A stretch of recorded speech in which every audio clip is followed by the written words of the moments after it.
One thing that makes this whole transformation from your perspective interesting is the role and the kind of unique structure you had when you came to SoundCloud. There's a lot of different philosophies when it comes to structuring Martech and who works in Martech. In my career, I've run lifecycle teams that owned a lot of the Martech and the Mhm. customer engagement platform stuff. But I've also been in like marketing teams at way smaller teams that the marketing ops team sits under there. We own a lot of that stuff, but you're at a bigger company in like larger enterprises. There's sometimes like a central Martech Mhm. team that is made up of a ton of engineers, especially when there is like custom tooling and custom solutions there. You lead Martech as a product function at SoundCloud, not under Mhm. marketing or Mhm. engineering. Can you describe how your team fits into the org and how you kind of manage the balance between enabling marketers who are sending messages but also protecting engineering resources? What are your thoughts there? Yeah, no, it's a great question. So I think in part our size kind of helps this because we're not, I mean, we're about 425 people, say.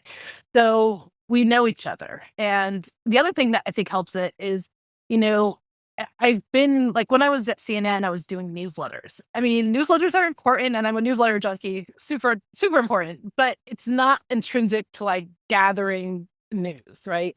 That newsletter. It's just a reporting vehicle. Here at SoundCloud, I would say messaging is integral to the product, right? So when you are using the tool, we want to let an artist know that you liked their track. We if you are DMing somebody, we want to make sure that they know that they have a new DM. Right. So it's actually how people use the product.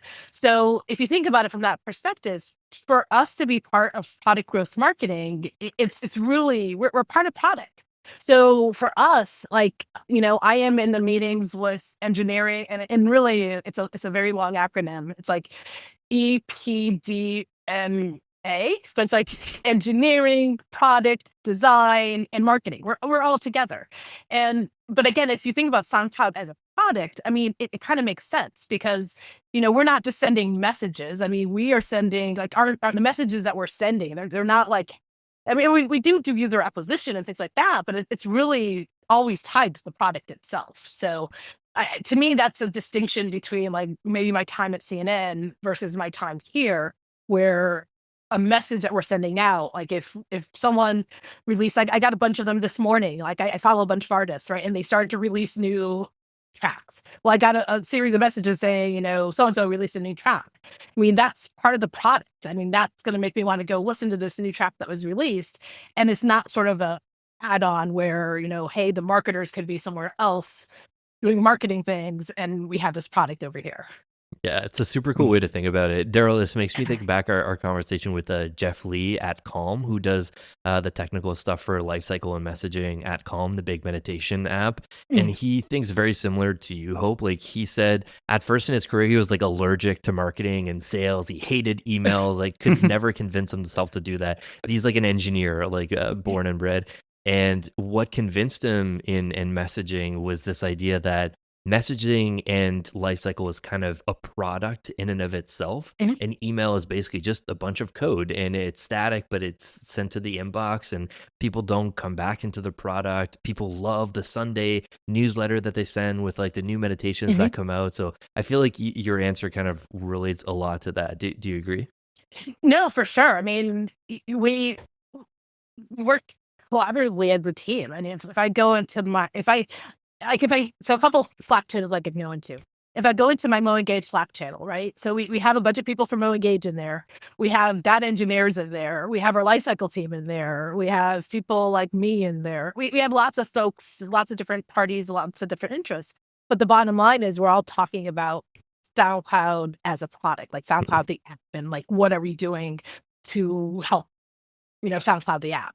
A lot of our campaigns are data driven. So, you know, it definitely presented challenges when we're migrating, but we are using data. We're using triggers that the user is doing to send messages and to send, in apps and to send pushes or whatever. So, and even email. I mean, we do have a few newsletters, but even our newsletters are data driven. So, for example, if you're a SoundCloud user, we will send you a email, a weekly newsletter that shows you, for are for tracks that you might be interested in based on your listening history using our recommendation engine. I mean, that's going out in an email, but that's again, it's part of the product. So I mean, we do have the traditional, like, if you just sign up with SoundCloud, you're going to go welcome stream. And it might be 16 different emails over time that's helping you understand the product. That's probably more traditional. But a lot of what we're doing, it's really in response to how you're using the product. Yeah, I love that. And then, in terms of your team, do you consider the marketers like your primary customers, or do you consider like the customer your primary customer? It's like, is it a balance of both? And I think the reason I ask is because oftentimes working with marketers, they may want to maybe send out too many messages, or maybe do this, and do you have to maybe play governance a governance role? How do you think about that? Yeah, no, actually, it's a great question. I think sometimes when people think about marketing, they kind of think about brand marketing, right?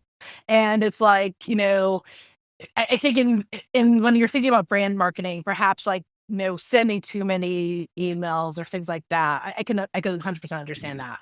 Here at SoundCloud, we have again people who are also tied into the product. So, you know, each message we're sending out has a distinctive purpose. It's either, it's going to be that welcome flow. And when I think about the process of doing the welcome flows, and that was really the lifecycle team. I work with them and I support them.